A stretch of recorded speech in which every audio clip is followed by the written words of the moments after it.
Hello and welcome to Archive West Texas. I'm your host, Gordon Wilkerson. Also in studio today, Thomas Dye, our producer, the man who makes this show happen.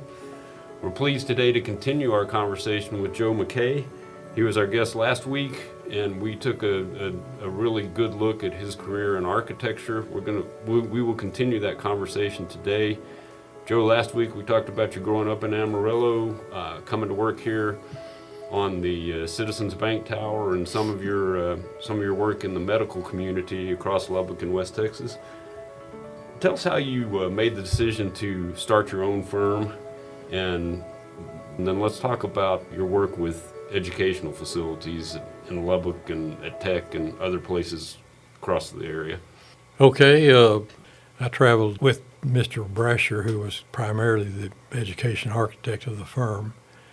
We started traveling to these different school districts and interviewing for jobs, and were successful in various locations in the Panhandle, with schools being done in Panhandle, Texas, Pampa, Texas, various locations. But he and I actually were in Pampa the day of the tornado in Lubbock. We'd gone up there to meet with the on a civic auditorium that they wanted designed, and we were in our motel room watching the Amarillo news when came a flash that the tornado had hit Lubbock and that all the power was out and all this.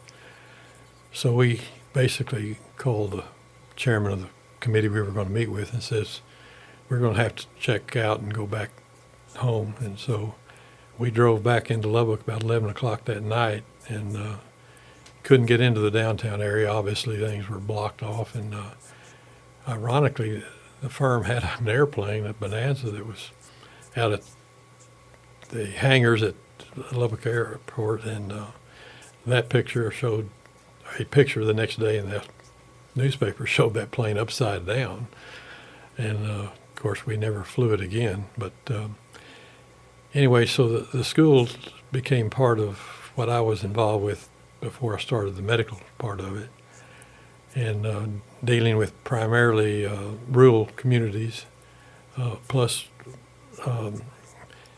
the later part was that I was involved when I opened my own practice. But going from BGR, one day I was thinking, well, Mr. Brasher gets his jobs done on time, but I haven't always wait for somebody to do my projects. So I decided, maybe I just do it on my own, And so actually I was on top of the Weemanooch Wilderness with my friend Sammy Ribble on a backpacking trip with our kids, when I thought, well, I'll just jump out there and see what happens.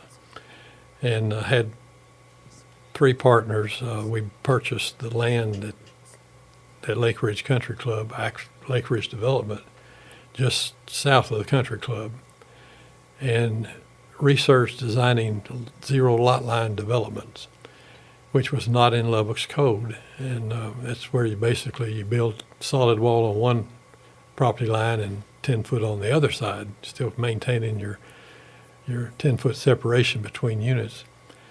So we had to basically write an ordinance to allow that to happen, and then had to basically educate the realtors on how you promote and sell this type of residential facility. And we had a show home. We built one and had 32 lots, I believe, in that development, and started selling lots and projects from that. So that's kind of how I was able to underwrite beginning my practice, with knowing that I had at least some backing that would keep me from starving to death with my family. So Still a very nice development today. And it is, and it's been successful. It's kind of in the middle of the whole development out there now, but And the zero lot line concept has taken off, yeah. and is really for downsizing. If somebody wants to downsize, that's the way to go, with minimal amount of land or property to take care of. He did the International Cultural Center out at Tech. Several projects out at Tech that were quote, educational or institutional. The International Cultural Center I got involved with was when I guess Jay Harris and wanted to, and I guess Dudley Strain were the two that kind of started the quote International Cultural Center Incorporated, which was an entity that they were trying to build. Jay was a longtime editor of the AJ, and Dudley Correct. Strain, pastor at First Christian. Is that Yes, right? First Christian. So anyway, they were trying to find a spot and help raise funds, but they weren't having much luck. During that time, I guess that Delbert McDougall was developing North Overton, and there was not that much interest in an International Cultural Center. So, but Jay kept persisting, and he finally got in at one point after battering back and forth with Jay and Alan. John Mumford says, "Guys, tell you what, I'll fund it," and out of some funds that I have asked when he was in the state senate, So he came up with the balance of the funds to start the project, and that's how we ended up being designers of the International Cultural Center. It is that same time that Board of Regents set up a requirement that all the architecture shall be the Spanish Renaissance style for any new buildings. Well, we'd already designed this one. It had some of that same character, but we used a cement tile roof rather than a clay tile roof because it needed to be in the money. And one of the Board of Regents members says, "Well, I want you to change it, take it off and put on clay." And I don't know who it was that finally says, "We can't afford to do that in the budget unless you want to come up with some extra money." But anyway, that was probably the last building that didn't use the clay tile roof, but it still had the same character. And it was an interesting project, combining those three entities and making it work. The other one was the Fraser Pavilion. If you remember, that was where the old police headquarters were for the campus police, and on that corner, on that site. And finally, the Tech agreed to lease that land to the Tech Alumni Association, and it was a spot that they felt like was key to making it work. That may be the most publicly visited facility at Texas Tech. Right. Very nice. And then we were able to add on to that, within the last couple of years, and they still use it all the time. And about the same time, we were adding on to the Alumni Association, the Mackenzie Marquette Center. We were not the original architects on that project, but we did the addition. I'm thinking who was the original. I can't come up with his name right now, but anyway, that was how we were involved in a lot of the tech projects that were semi-related to being tech facilities per se. They were all associated with some other entity. This would be a good spot for us to take our first break today. When we come back, we'll continue our conversation with Joe.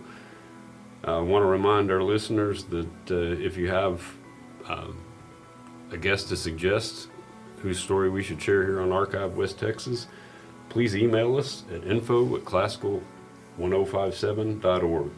Thank you for listening. We'll be right back. Welcome back to Archive West Texas.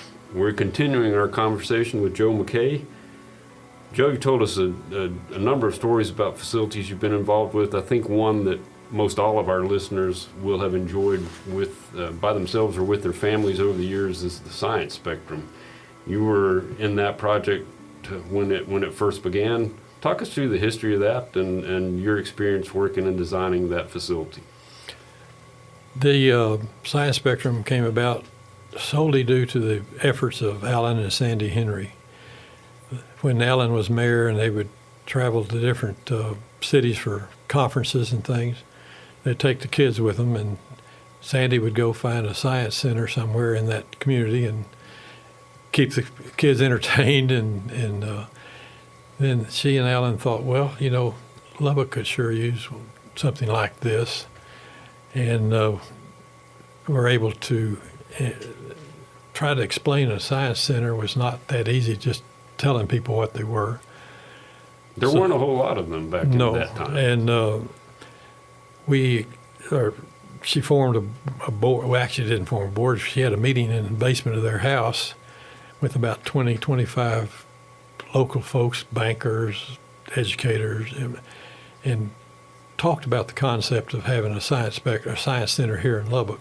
And she was able to get American Airlines to give us 25 tickets to Columbus, Ohio, to see COSI, which is their science industry science center. And that way we felt like that people can see and touch and participate in one that may have more of an interest in what we're trying to sell.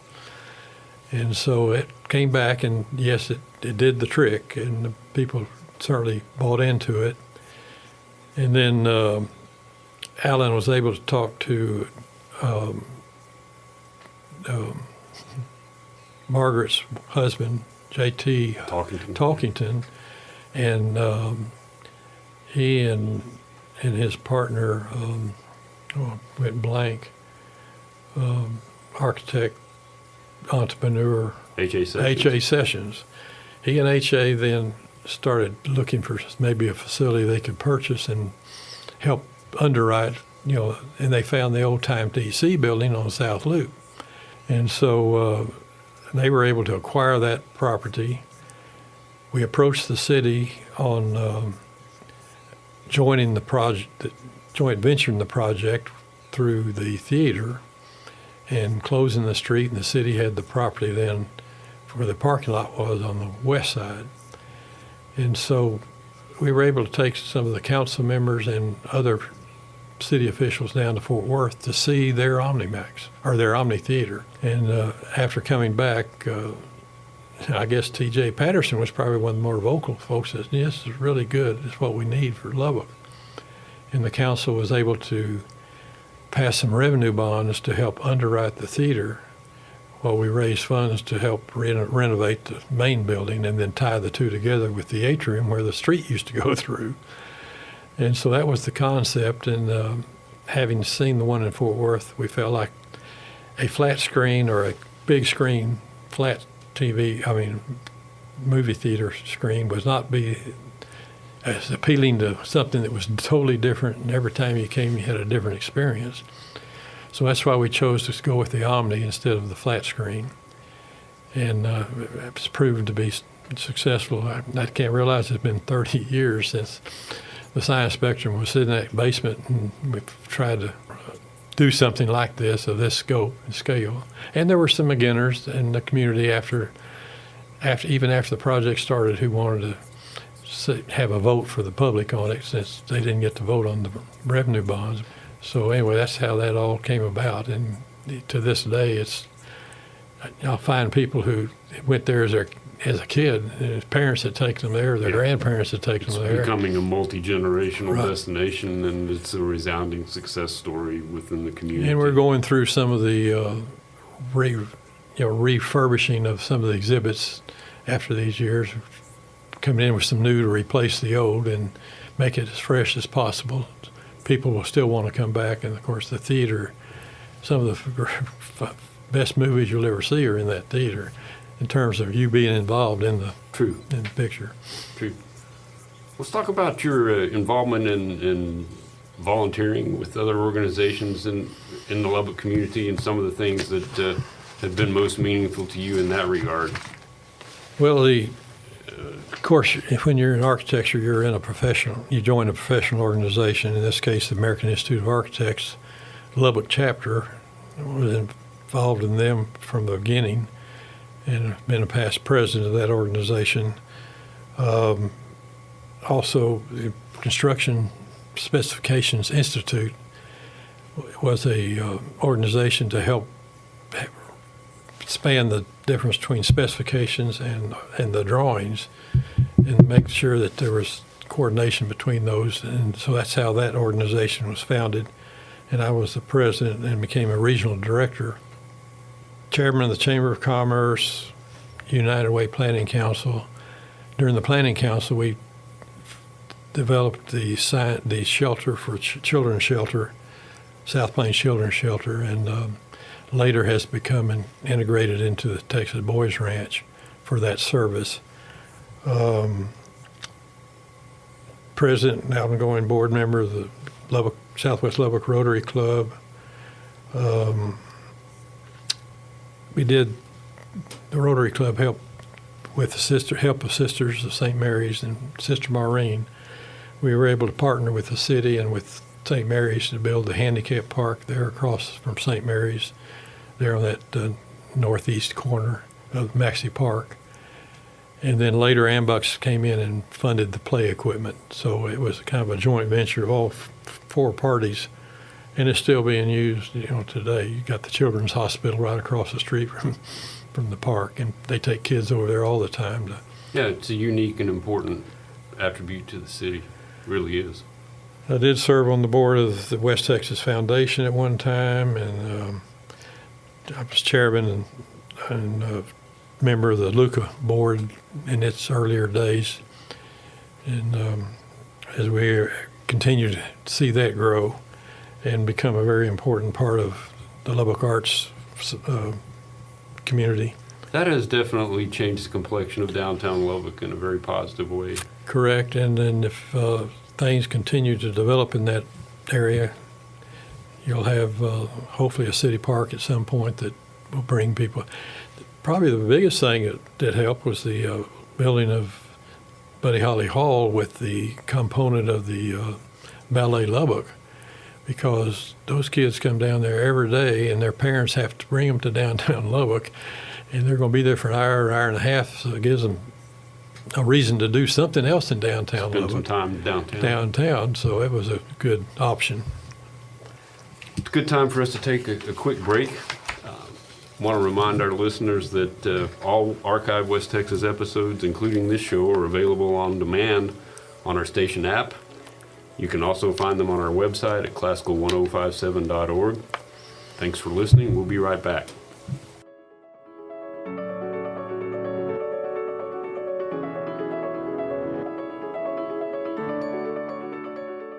Welcome back to Archive West Texas. We're pleased to be continuing our conversation with Joe McKay. Joe, we spoke about this early on in the process, but you're the current McKay family caretaker of a distinctive and unique article of American history. Tell our listeners about the book I'm referencing.